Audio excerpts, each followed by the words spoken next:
গভীর Amazon rain forest পৃথিবীর সবচেয়ে রহস্যময় এবং ভয়ঙ্কর জঙ্গল, যেখানে সূর্যের আলো পর্যন্ত পুরোপুরি পৌঁছাতে পারে না। চারদিকে শুধু বিশাল বড় বড় গাছ আর আকাশ ছোঁয়া পাহাড়, আর পাহাড়ের বুক ছিঁড়ে নেমে আসে অসংখ্য ঝর্ণা। এই জঙ্গলের মাঝখান দিয়ে বয়ে গেছে অদ্ভুত সব নদী। দূর থেকে দেখে মনে হয় যেন বিশাল অ্যানাকোন্ডা সাপ জঙ্গলের ভিতর দিয়ে এগিয়ে যাচ্ছে। কিন্তু একদিন একদল অভিযাত্রী ড্রোন ক্যামেরা দিয়ে প্রবেশ করল সেই রহস্যময় জঙ্গল। দূর আকাশ থেকে তারা দেখতে পেল ঘন জঙ্গলের মাঝখানে পড়ে আছে হাজার বছর পুরানো ট্রেন এবং ভাঙা লাইন, মরিচা ধরা বগি, শ্যাওলা আর লতা পাতায় ঢাকা ট্রেন। ওর সামনে যেতে দেখা গেল বিশাল একটি পাহাড় মাঝখানে ঢুকে আছে অর্ধেক এবং পাহাড়ের বাকি অংশ বের হয়ে আছে। পুরো একটি ট্রেন লাইন, মনে হচ্ছে যেন বহু বছর আগে অজানা শক্তি পুরো ট্রেন পাহাড়ের ভিতরে ঢুকে গেছে।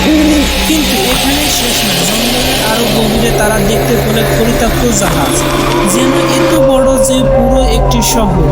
জাহাজে ভাঙা গায়ে জন্মাচ্ছে ছোট ছোট এবং বালুকণা এবং ঝর্ণা এবং কুয়াশার মাঝখান দিয়ে একদম শব্দ হচ্ছে ফিস ফিস।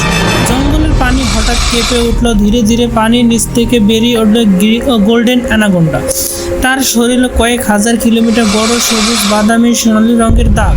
সবচেয়ে ভয়ানক দৃশ্যটি ছিল সাপটির এক নয় পাঁচ মাথা হলো অ্যানাকোন্ডা সাপ গর্জন করে হঠাৎ জঙ্গল কেঁপে উঠল। চারদিক দানবীয় প্রাণীগুলো হাত থেকে উড়ে গেল এবং এক হাতমুখী অ্যানাকোন্ডা সাপ এবং তার মতো মুখ দেখতে, দুটি শিং এবং চকচক করছে, তার লেজ বেরিয়ে গেছে। চারদিক ঝর্ণার শব্দ, পাখির ডাক, বজ্রপাতের আলো আর ঘন কুয়াশার মাঝখানে দাঁড়িয়ে আছে দানবীয় প্রাণী। অভিযাত্রী ক্যামেরা কাঁপাতে শুরু করলো। তারপর বুঝতে পারলো এই জঙ্গলে গাছপালা ও নদী নয়, এখানে লুকিয়ে আছে হাজার হাজার বছর অজানা রহস্য।